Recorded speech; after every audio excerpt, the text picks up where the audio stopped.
আসসালামু আলাইকুম, সবাই কেমন আছেন? আজকে আমার এক কলিজার ভাই আমার সাথে আছে, উনি কাজ করতেছে, যার যার কর্মক্ষেত্র এটা। তো আমার অনেক কাছের বন্ধু এবং কিশোরগঞ্জের মানুষ অনেক ভালো সহজ সরল হয় এবং মুরগি এবং ডিম বিভিন্ন প্রোডাক্ট বিক্রি করে এখানে। তো আমি আজকে আপনাদেরকে একটা জিনিস দেখাবো যে শেষ হয়ে গেছে মনে হয়, শেষ যে মুরগিটা প্রত্যেক দিন এটা ডিসকাউন্ট করে সেই মুরগিটা এই কোম্পানি, এই কোম্পানিটা শেষ হয়ে গেছে। তো আমি আশা করি সৌদি আরবের প্রবাসী যারা আছে তারা আমাদের দেশের মতো না, যে যেভাবে ডিম এবং মাছ মাংস, বাংলাদেশে মিঠা পানির মাছ যেভাবে আমাদের সৌদি আরবে যারা প্রবাসীরা খায়, বাংলাদেশে এইভাবে কিন্তু খেতে পারে না।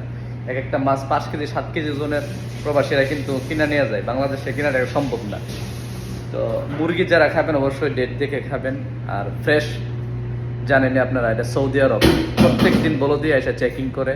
তো এটা একটা ভালো দিক। তবে একটা কিন্তু ভালো কথা কইছে, রাষ্ট্রপতি এলাকার লোক খবর আছে আব্দুল হামিদ খান, হ্যাঁ? উনি একজন ভালো মানুষ, জিল্লুর রহমান ছিলেন এবং আব্দুল হামিদ খান উনি একজন ভালো ভালো মানুষ, রাষ্ট্রপতি ছিলেন।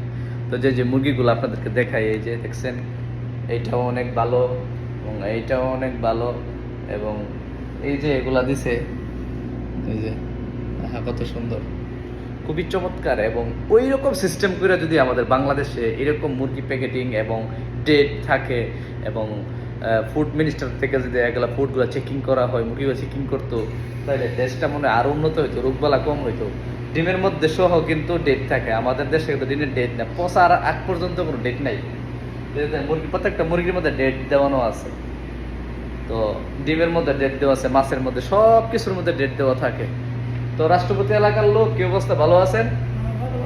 এই যে দেখেন, ওনার একটা পেজ আছে আমাদের হারুন ভাই, উনি অত্যন্ত ভালো মনের মানুষ, সবাই ওনার জন্য দোয়া করবেন। প্রবাসের মাটিতে ভালো আছে। Nice to meet you. Nice to meet you.